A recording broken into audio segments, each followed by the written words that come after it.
Okay, picking up here on part two of Egypt, was it really advanced?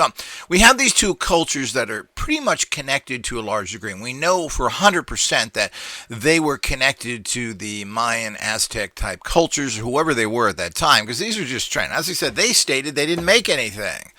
They inherited these buildings.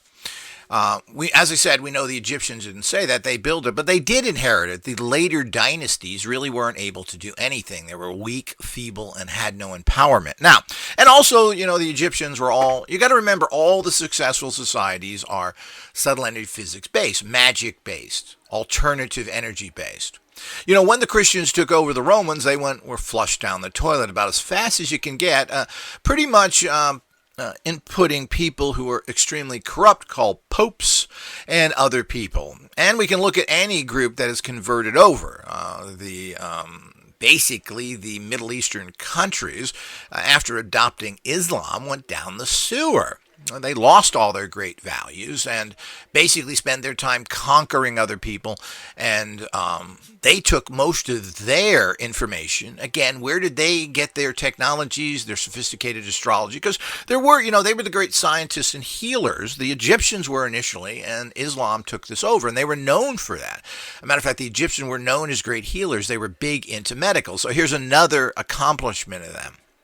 So they took all that stuff which they got from the Egyptians and even the Greeks, and they did build some interesting structures to a degree. But then they went into major decay, living in basically what is all religions get into. It's really just about domination and sexuality. Because it's really, you sum up Islam, it's really about suppressing and abusing and using women, etc. So, that's really good. And what is the Christian church about?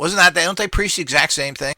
As I look at these religions, they're almost identical. You take a conservative Christian who wants his wife to dress like a pioneer woman and wants to have sex with everybody, David Koresh and all the other ones, and you look at Islam, it's not much different. They're almost identical, and they have the same values. So the whole idea is that when you look at all these things, you have to understand. So what did Egypt do? Well, they wanted to have immortality. And this was the big thing. They did not achieve that. As far as I understand, nobody en masse has achieved immortality. Now, immortality as a concept, of course, is the oldest, greatest desire. This moved into the West in terms of the Europe through the scientists again. The subtle energy physicists did this. They were called alchemists, trying to build the Philosopher's Stone. Now, the Philosopher's Stone dealt with kind of two polarities, and I can do a little talk on that later. But the polarity was one with the people that really understood what was going on. Me want to live long. Me want to live forever. Yeah, make it is crap. Then there were the other ones. Me wanted the gold, so I got the gold. I live plenty good long. So this is exactly what were the two things there. So, but the Egyptians weren't able to do that. Nobody that we know of, or there is any writings, has been able to verify there's anybody living past their 80s. So the whole idea is that's pretty pathetic. That was the normal lifespan of anybody who had a decent life, as it is still today, thousands of years later. So you're building giant pyramids. You can create all these things. You got fantastic carvings, great everything. Your bread isn't too good. Your teeth are getting messed up. So just think about that. You're sitting there next to the pyramid watching it, and then all of a sudden you're holding the side of your, hey, my teeth hurt. Make sure you scrape the side of that pyramid and get a little more perfect. So it's kind of hilarious, kind of like we have today. So the whole idea is, what is this all about? And apparently there's also, which I believe is the case with the entire planet, is there's a certain priesthood of people that do everything and know all the secrets. And these people went around the world to a certain degree. Because, almost every country has some sort of amazing structures. Look in Cambodia. There's even, there's some great buildings almost everywhere. All the places, the South Pacific and other places. Giant stones were moved into it. How did they do it?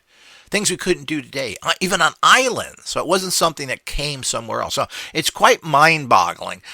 They figured something out that, of course, the pipe-smoking physicists from, Caltech, sipping on their cappuccinos, eating their sushi. Well, we just can't really figure that out. Let's just stick some more glue on it. Or duct tape. Isn't that the great scientific invention? Let's duct tape it a little more. So the whole idea, they can't figure out anything. We do have certain advanced engineering, which in some places are quite marvels. In other ways, compared to some of these amazing feats of the ancients, they're not even on the same page. So the whole idea is just quite fascinating. So we need to understand all that. They didn't have it. So they didn't achieve immortality. They wanted to go to Sirius. This is what everything apparently was based on. Now, we believe that's because of their connection with some extraterrestrials from Sirius that probably visited them. We don't know how much information they got, how much time they spent there. All of this is, of course, clouded in the mystery of history. And if we find a book that says all this, it can guarantee you'll never see it. Yeah, Havas and all you other Egyptian scumbuckets that have all these libraries you captured, but we're too stupid to have the info.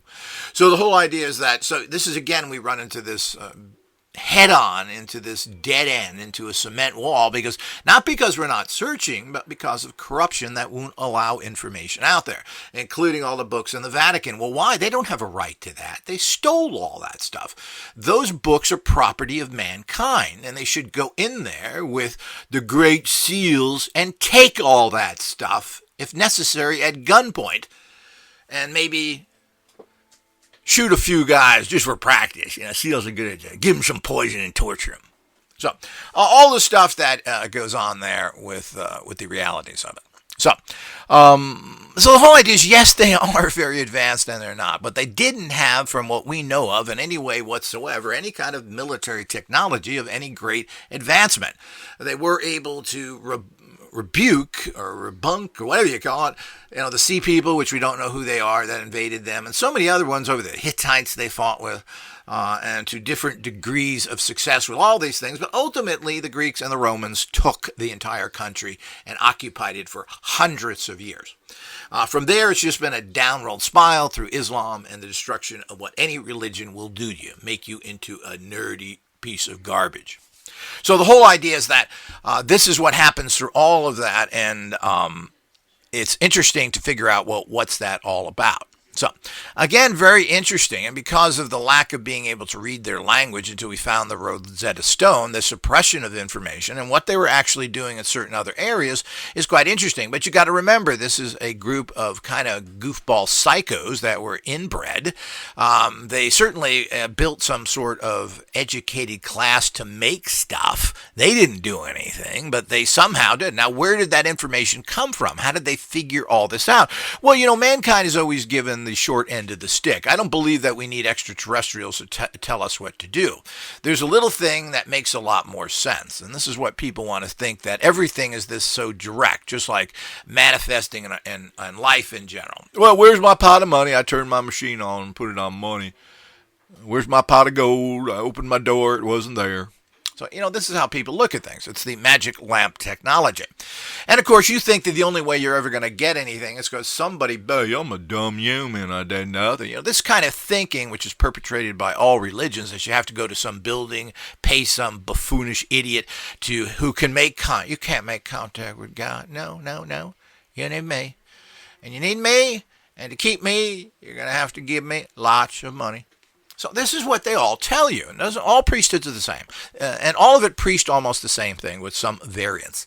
But the bottom line is that's what you're set up for. You can't do nothing. So you even give your power over. So we give our power over to everybody. And, of course, this guy can do it better. And, there is something to that. If you want to have, you don't have time to figure out how to make the perfect cement.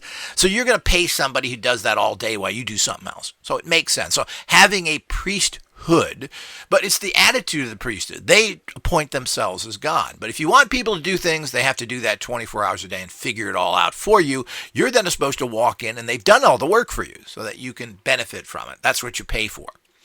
And this makes sense, but you got to be very careful because you get into the corrupt priesthoods that apparently, they can't find anything. They know God's fake and everything else. So what do? Where's the altar boy?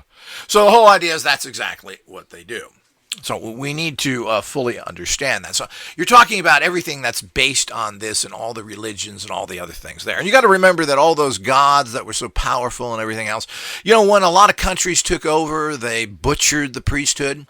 They had priesthoods that worship, I think, falcons or hawks or whatever they were, and they had the priests kill them and eat them. So, where are you, God? Where are you, empowered sources from above? So it doesn't work like that. Secondly, you don't have people come down who are physical entities. You want to leave your house for the rest of your life and go to the moon? Sounds like a good idea to me, Thor. No air, kind of crappy environment. I never get to see my family again. Oh, man, you are making my life perfect. Is that what you want to do? Do you think that extraterrestrials or advanced people are any different? That's why Greys and everything else, and probably could be probably 90%, if not almost 100% of any extraterrestrials are all androids. They're biological entities that have been made to do a job. So I'm not going to leave my planet to go to these stupid places. So the whole idea is all the Greys are basically androids of one particular type or another because they look kind of because they're biological entity androids. Because you can't make a machine to function on your feet with hands and stuff. You can't make a machine do that well. What you do that, and why would you want to put all that money into doing that when you can just make an android? So there becomes some ethical issues here. But the whole idea is that that's what you would do. That's what a smart culture would do. You wouldn't send out astronauts. You send out probes. Now, we send out probes because we're too stupid to send out astronauts to a large degree, but it still makes sense. You've got to understand the distances we're talking about that take tens, 20s, hundreds of years to do anything. So the whole idea is people just don't get it. So the point is that these aren't physical. How would you set it up? Just like with religion in general. If you do believe in God, you certainly don't need to commune with Him. You don't need to, here's your paycheck. I'm coming to church Sunday. I'm bringing Pop-Tarts. You ought to be treating me good. I got a whole box of Pop-Tarts. Now, you're not going to get that from anybody, God. And they're blueberry. Woo! So the whole idea is this is the kind of nonsense that people do. And, of course, you sit in there and then you get down to the possibly lowest level. You start giving money right in there. The Catholics pass around a basket.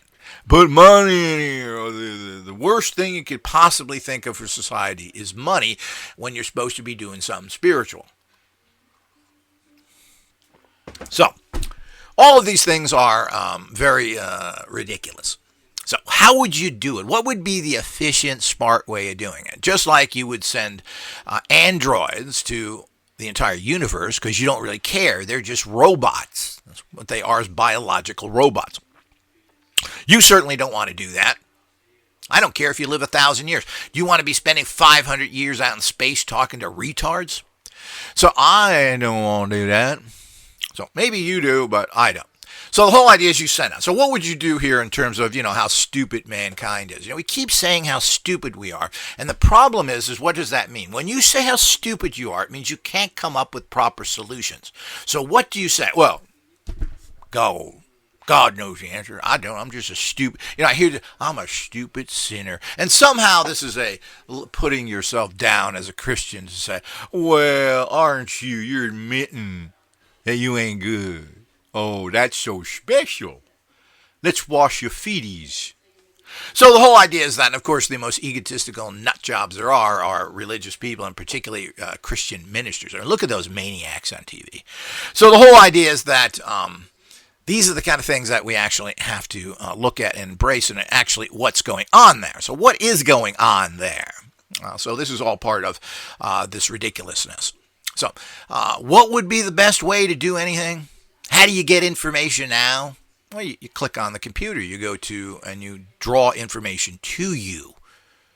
You want to learn about auto mechanics. You don't drive to GM in Detroit and try and build anything. No. You don't do that. Why would you do that? Even let's say you even had the money and the time. Is that smart? What do? Well, we've always done it. You go to a library, you pull out a book, or you get information, or you call somebody up and say, gee, do you know this? This is the efficient, smart way of doing things. You don't get some nebulous information from some goofball God form that's trying to talk to you while you're on your knees in some goofball place. This has no value to anything physical or even spiritual for that matter. How do you gain anything of great knowledge and empowerments as well? You get divine. You could call it divine inspiration. You become that channel to bring the information in that you need, and then it is to you personally something that you can have. So if the perfect tool was built for somebody who was 6'4", well, not too many people are going to be able to use a tool that's designed for 6'4". So if you bring the information into you from a, divine source, it's going to be something that you can use. Now, does that make sense to everybody? I hope it does. So all these talks are interwoven with great bits of wisdom that you need to know. So the whole idea is that what you get involved in all that stuff is done. So the whole idea is to think that some extraterrestrial has to physically come here and pat you on the butt and say, here, here, here. Yes, you can do this. Now don't use a wooden hammer. So the whole idea is that all these things that go with it is really not the way you'd want to do things. Now, whether there was some interaction or not, it appears that there is to some levels, and we don't know what they've left or not left. But I don't think that extraterrestrials are all that bright. I don't think just because you're an extraterrestrial that you're somehow moral, bright. You have advanced technology, so what? Does that mean anything? I'm not sure. So, most people criticize how vacuous spiritually the West is with all their technology, and they go to some guy who's pooping on the ground because he's so spiritually superior. So I don't believe in either of that. Again, I'm a golden mean person. I appreciate my toilet. But I don't give in. I don't need a heated toilet seat that spins around. So the whole idea is I think we have to be realistic in the foolishness of technology against the stupidity of primitivity. So the whole idea is we have all that goes into that, and to fully understand what is going on here. So they didn't develop, with all their technologies, it's interesting. I don't know if this is good or bad, but they didn't really develop any destructive tools that I'm aware of. I mean, they didn't figure out how to, their gods didn't come down and zap them. They didn't figure out how to use their magic to destroy armies. It never seems to work, by the way. A superior army always wins. The Druids tried to do this, and supposedly they brought up certain clouds and other things that assisted in certain battles. But, that's not going to win a war ultimately. That may help for a particular battle or maybe allow you to escape, but the superior military has always won. The Romans were basically unbeatable because of their disciplined army. So, but when they lost discipline or were caught in forests and so forth, where they couldn't form their proper fighting tactics, they had problems. But generally, the Romans ruled the world with a tiny army. So as we understand all these things that go, it's always been that. Now, where they, the interesting thing about the Romans is they went from these pagans, the pagan gods are so much stronger, yeah. Well, they did also rule the world as Christians for many hundreds of years. So, both of the gods didn't do nothing to help the Romans, or any other gods have done anything in any wars or anything else. The guy with the big gun's gonna win. So that's how you get it. So the whole idea is you wouldn't need to do that. And you don't, if you're going to think of yourself as a low-level scumbucket life form, you're never going to follow through on what you have to do. You have to believe in yourself. Having a strong ego for a higher purpose is essential. Yeah, we can do this. We're smart. Look at what we just built. And I don't care if they even had given an instruction book by Pepe Coco from Planet Google. Who cares if they had that? They didn't build it. Humans build it. Who are the geniuses? Who figured out how to do it with primitive, crappy tools? Who put it all together in record time? Well, let's start giving. As I said, I've always said that we don't need churches on every street corner. We need little museums that have great men in there.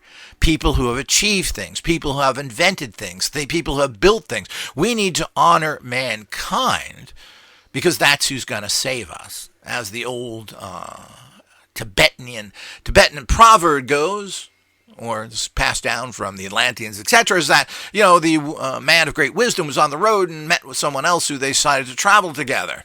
And the great wizard or higher consciousness person pulled out a mirror, and the person laughed at him and said, "Oh, I thought you were so intelligent.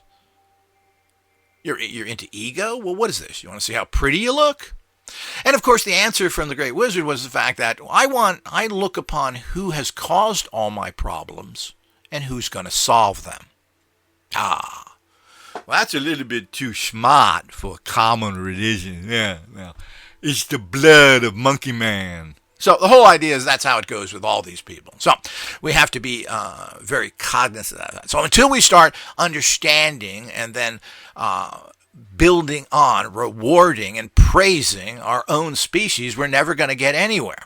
And this includes criticizing abuses and controlling abuses and deceptions and lies. So if you traitor the human race, you should be destroyed and your entire bloodline with it. So that's the way it should go. And those who honor the human race should be held up into high esteem. We should build statues of them. They should be on every street corner. And everybody in their community should go into those buildings every day and light a candle to them, thanking you. Thank you that you invented steel. Thank you invented the semiconductor. Thank you. We would be nowhere without you. And all the laborers that build things, people that don't even speak English, who are stuck in factories their entire lives. Well, let's honor them, but let's change their lives as well. That's who made it, not some spacey man, not some rich bastard. We need to honor that. If we honor our own selves, then we're going to be less likely to kill each other, and why would you kill somebody who could change your society? And we need everybody, plain and simple. So that's the reality we have to do. But, you got to remember that the Egyptians failed militarily, which is the most important thing in this reality. They also failed living or creating immortality. Now, as I said, they tried to do this with the Philosopher's Stone in the West and and so forth, and none of this has ever worked. There is some gossip that somebody figured out how to turn base metals into gold. Well, this is, of course, guess what? Subtle energy physics. You take the energy, you turn one substance into another. Certainly can work. And somebody has done this, and there has been enough proof that we know this is real. Are you going to give that out to anybody? You're going to stand on the street, I know how to turn lead into gold. Yoo-hoo, aren't I great? You certainly are, sir. Here's another great thing. Here's a .45 automatic pistol. Now you're going to make gold for me. And when I have enough, I'll probably just plug you. So this is how the world goes. So you got to understand that anything that is great is never going to be stand on the street corner and screamed about. Now, we all need to stay within that reality and understand what's happening there to the highest and best degree. So were they able to do any of this? Well, we don't know of any transmutation of gold. There's talk about they were able to bring up through atomic gold that this was created immortality. Well, the point is this is another gossip thing that there's no proof that this happened. You would think that if you achieved that, we would know of you throughout history, and of course, wouldn't you still be living? So, now you want to leave some. Well, you became physically immortality to stay here. Where are you? So, maybe they're hiding. So, who knows? Maybe somebody out there is immortal that we don't know. So, but obviously it's far and few between. So the whole idea of so many of these secret projects like Montauk and other things, which people diffuse with actual time travel and other things, so they really were trying to figure out how to transfer consciousness from an old person into a new person. So this is really what the ultimate goal was and still is on many different programs, because that's the ultimate thing. How do you transfer your consciousness? The human body, they have failed to keep up to higher enough levels. It gets toxic disease. You got to get rid of your human shell. But most people who die are mentally still fairly decent. So you want to transfer your mental consciousness, not just your tape recorder, your memory chips. Those have very vacuous and even bad meanings. If you're going to remember your past family, your children, your pets, you're going to be in deep depression and kill yourself. But what you really want to do is change your consciousness, what you know now of value. So, all of that is part of the bigger picture, but they are unable to do that. They were unable to maintain as much of a military power against a superior group of people that started to rise up at that particular period of time, which were the Greeks and the Romans. So all of that is very fascinating when you look at what they're accomplishing. So you've got all these things. And it's really unfortunate that we don't have a freedom of anything. There are huge underground facilities all over Egypt that some have cited that they're size of cities. Obviously, all the books and everything else that are found in a lot of these underground places are grabbed by people, and we don't know nothing. So The point is, what does that mean? Well, we also have to get to the facts of life, which is the fact we're never going to get the truth through any of these things. And if they release something from a person who's lied, cheated, and deceived us for hundreds of years, are we going to now believe they're honest? Oh, here's the book. We decided to give it to you. We're feeling good today. We had a little sweet cherry wine. I feel good today. I'm going to give you the secrets. So the whole idea is that these are the kind of things that we have to be very cognizant of the fact of, is that this is never going to happen. So know your reality. This is a warrior realm. Only warriors will survive here. Now this makes you corrupt, because once you start killing, there is you've lost any value of anything. It starts with the murdering of plants and vegetables, and then a variety of animals into the animal next to you. And of course, because he's a little different, or maybe you just want his stuff, so just cut his throat. How nice. I'm so human. So the whole idea is this is what comes to these realities. So they certainly had this, and as I said, if you trace anything back, it's almost entirely been written about in and used by the Egyptians. So certainly they were, but they lacked ultimately finding the Philosopher's Stone. They did not find immortality. It is interesting that the Egyptians, who seem to know so much, so it's hard to discard what they threw away the brain as being useless. Oh, now isn't that interesting?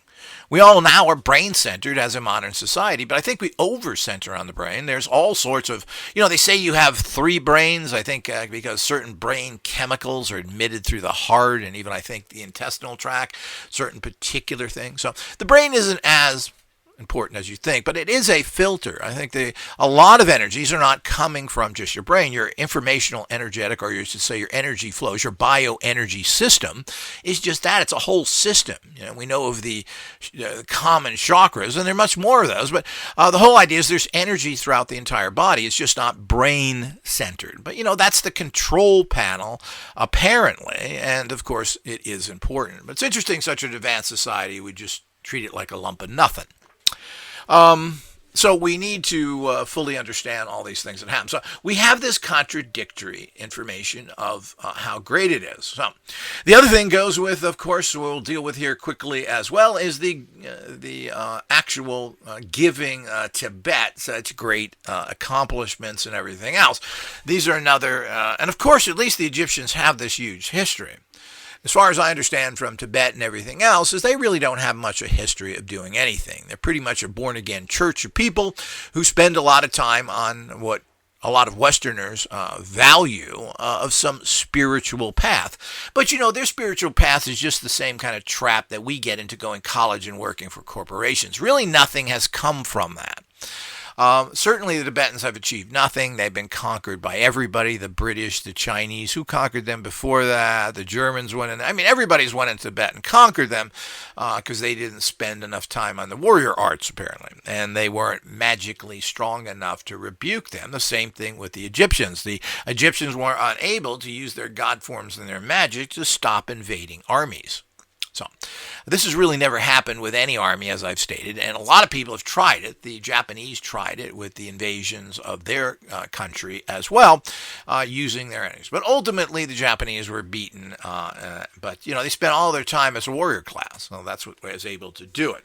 So they were saved by a storm that came up that destroyed the Mongol fleet, which was invading them. So whether this was divine intervention or the fact that just a perfectly timed storm really is never known. So, but let's look at Tibet as well. Is Tibet a great accomplishment of anything?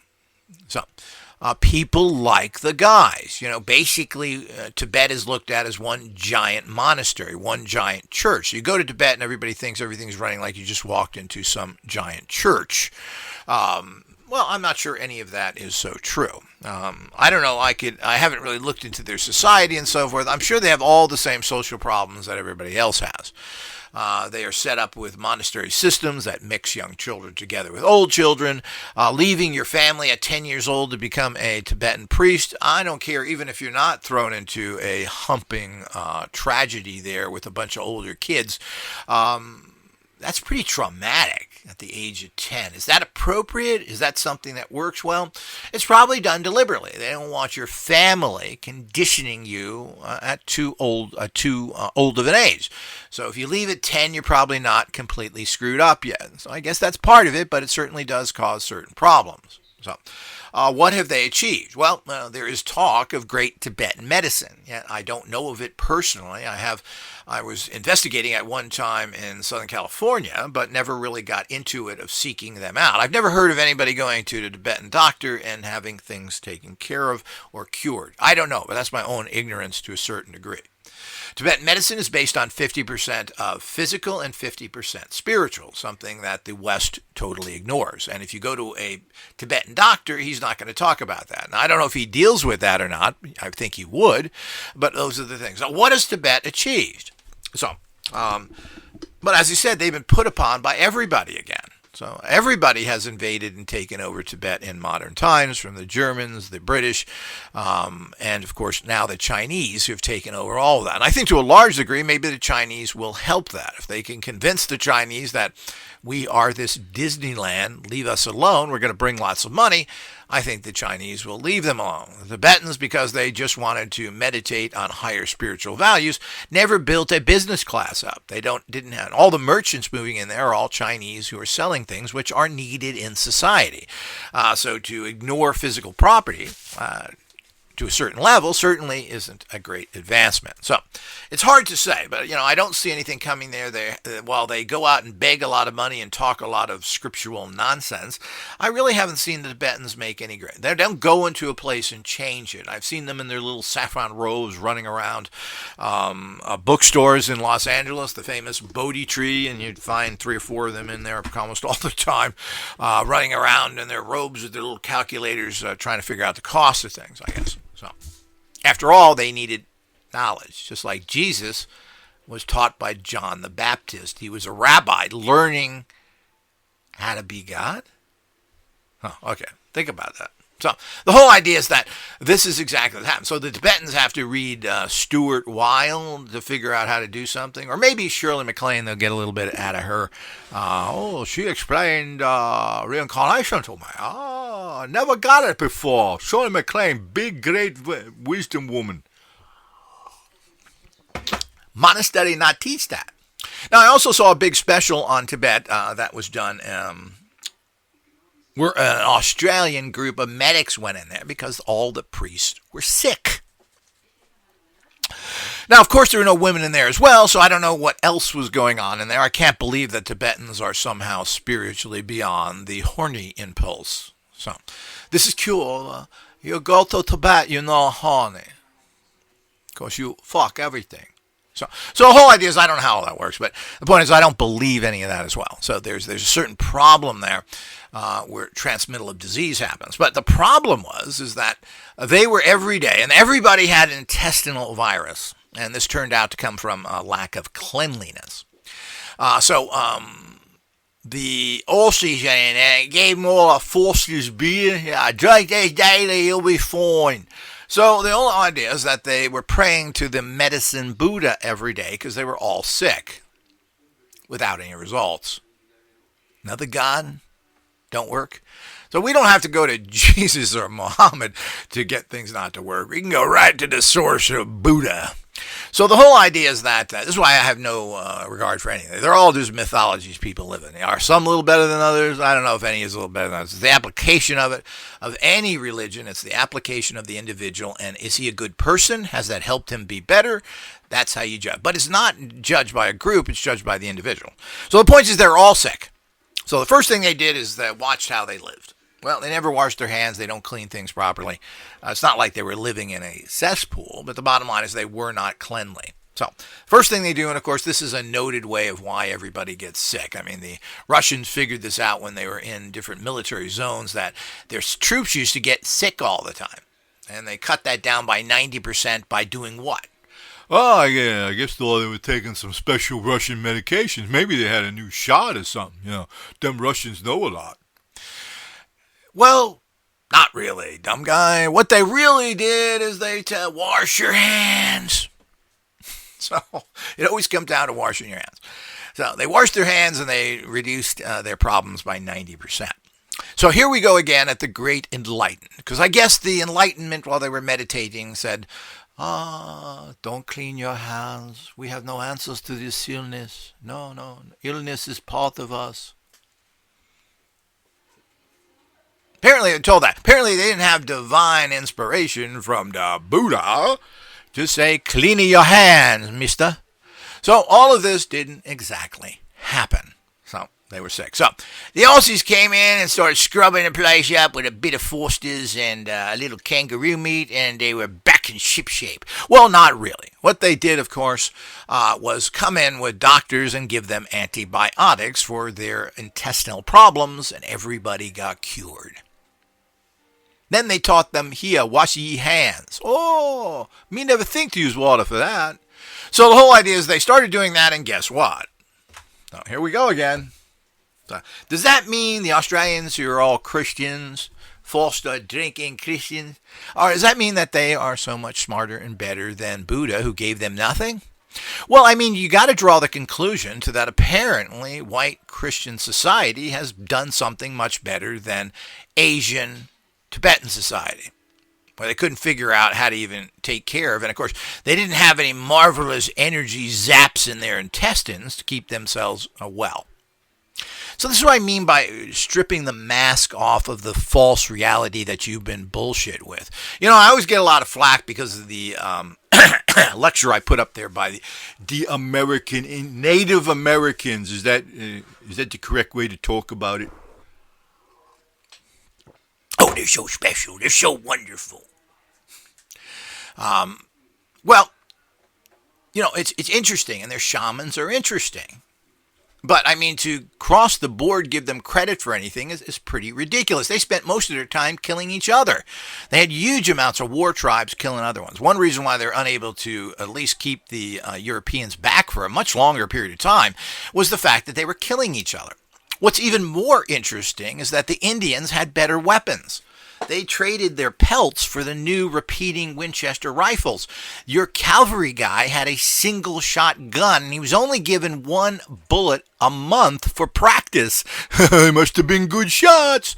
Half of them couldn't even speak English or know what was going on. They were all European immigrants that were joined the army like so many things do today. So these are all the things that kind of are amusing. So the Indians were much better armed, and a lot of times they outnumbered, and so forth. And certainly they won a lot of the battles they got into with a ferocity and a murdering, raping attitude they had, and stealing people and torturing them, which is just so charming of the Native Americans. So, not that the cavalry was any better, giving people smallpox through blankets they know. So I'm not getting on anybody's team here, but I don't hold anybody up in high esteem. The American Indians are interesting. I've always loved their philosophy of the Great Spirit, take care of the earth. But, you know, maybe you should take care of the earth by not killing all the animals. You know, I've went into numerous American Indian stores that sell American Indian products. Yeah, come in here, come into the death zone. Here's bear fur, here's coyote fur, here's leather from who knows what animal. We just kill them and skin them. So, you know, well, why don't you do that? Or, they, you know, like the great Icelanders. Oh, yeah, we need to kill whales because, you know, granddaddy did this 200 years ago, so let's kill some whales. You fucking scum. So the whole idea is that this is the kind of, so certainly it's just about murdering stuff, isn't it? So the whole idea is we've got to understand the reality that everybody is under. We're not going to give credit to anybody.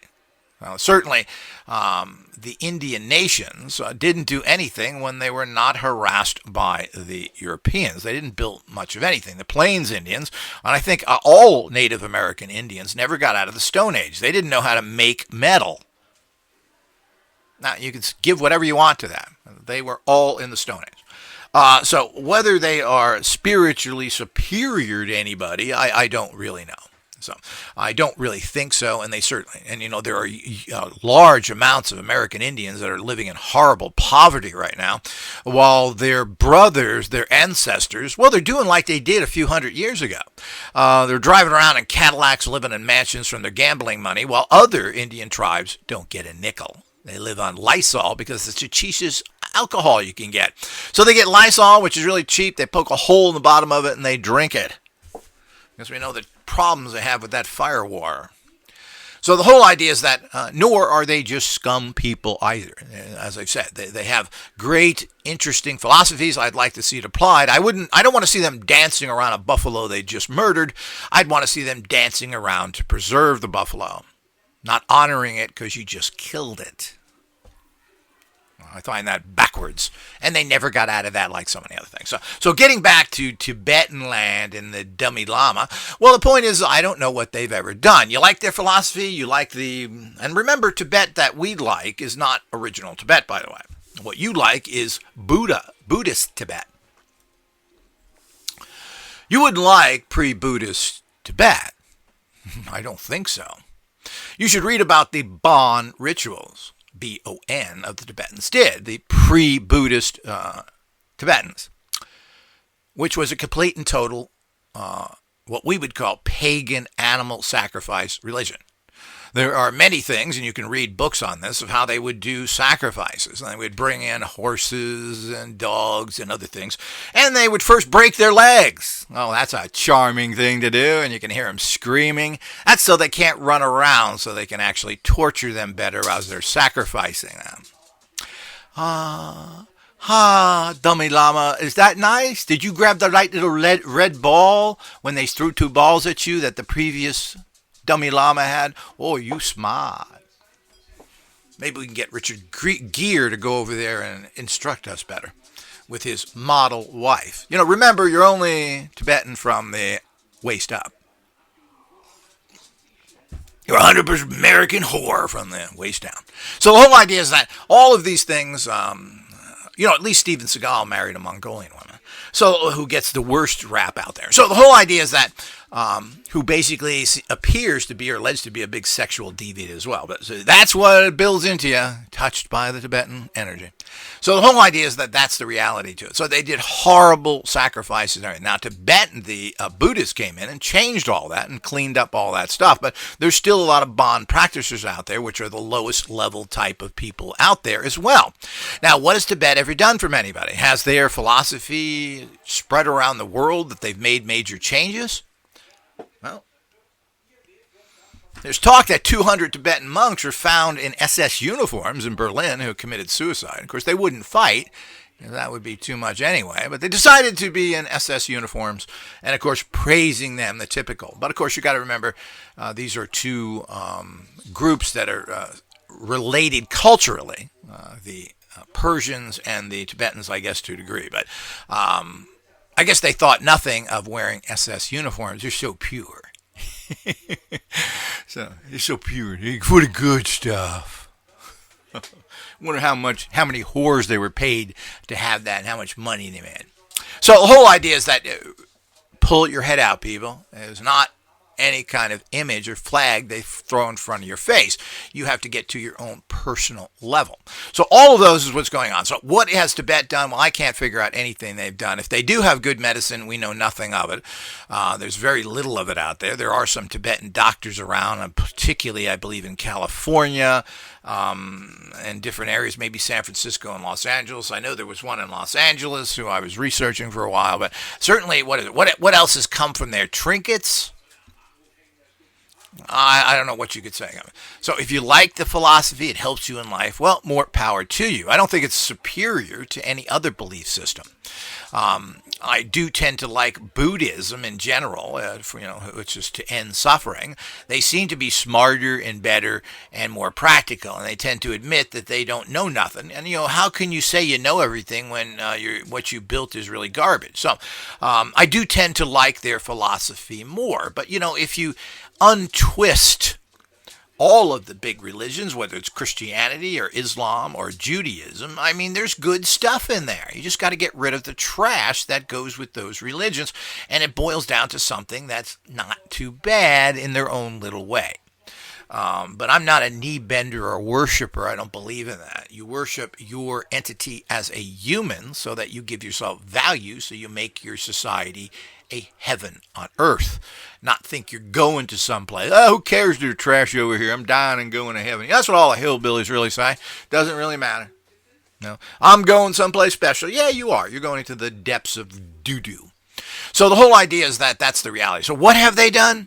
What have they built? Is there any great monuments, temples, etc. I guess their temples are quite interesting and built well, and some of them know what they're doing.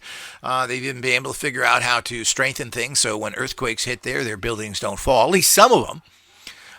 Most of the Buddhists, even to today, I was kind of interesting that in the famous Hunza region, which isn't really Tibet, it's Pakistan in the mountains, kind of the same place, their shamans are still doing animal sacrifices. So here we go again. So I hope they're eating the meat. So let's just hope that. But yeah, they're so evolved. But of course, look at the West. The Catholic Mass is drinking blood and eating flesh. So is the Baptist, and I'm sure there's plenty of other ones. If you're doing the special thing the Christian, particularly the Catholic Church, gives you to commune with God, which is the consumption of the Eucharist, I don't know, even sounds kind of perverted. You want to go give me a Eucharist, honey? So the whole idea is that that's what they give him, which is eating the flesh and blood of Jesus. And you're communing with God in a very primitive. So it's not energetic again. Here we get back to the old science. Well, you got to have something physical. It's all physical. That's what it is. Don't you get it? So the whole idea is we get back to that nonsense. Or, the Baptists who think that you have to drink grape juice symbolizing blood because, so they're vampires. Is that right? Okay, so we go all through this of what the belief systems are. And it goes for all of these things that, So they're basically cannibal vampires, and that's what your modern Christianity is all about. And then they get all sorts of weird things from that. The Mormons wear all sorts of stuff and do all sorts of other things. I mean, talk about, quote, occultish. And the Mormons really hate occultists, but they wear funny underwear and do all sorts of occult stuff. And basically the foundations of a Mormon belief system was all based in magic and other things. So this is a proven fact if you read any of the literature on it. And of course it makes sense. So when we go through all these belief systems and everything else, we fully understand what really the foundations of all these things are that have built things. And if you go from good and bad and indifference, really the basic foundation of all successful religions, people, and everything else is what you would call in a cruder form is magic, where they produce subtle energy physics technologies to produce something from nothing. And of course, that's what it's about. But it's really not nothing. It's energy fields. So what have the Tibetans done? We're their shining example of what? They have Tibetan monasteries all over the world and they've stopped all the wars? Okay, well, no. They've cured all the people? No. People think differently? No. Maybe a few that read the books, but it certainly isn't encompassing the planet. So what have they given to anybody? This bizarre worship of the Tibetans as some special group of people, when basically it's just Tibetan, it's just Buddhist thought anyway, is a little bit ridiculous. And they don't seem to be bringing their technology around the world very well, even though you can go to places and learn their different systems. So, I mean, you can if you seek it out. You can learn how the rainbow body. There's groups that go and teach you how to ascend that way. Who knows what the story is? I don't know what their story is. So, I don't know. So, all the stuff that actually goes with that we need to fully understand and grasp of what's so great about anybody. So, I'll tell you it's great because my next lecture will show you all the successful and the people in the world and how they got that way. Or at least the major ones. Or at least a lot of them. But the whole idea is there's another fallacy out there. Now, the Egyptians certainly have proof of how wonderful and amazing they were with all the things they discovered and everything they did. But when it really came down to it, they didn't make the ultimate breakthrough. They weren't able to really protect themselves with some magic beam or god that came in and thrashed the enemy. They were unable to actually reach high states of living for long periods of time.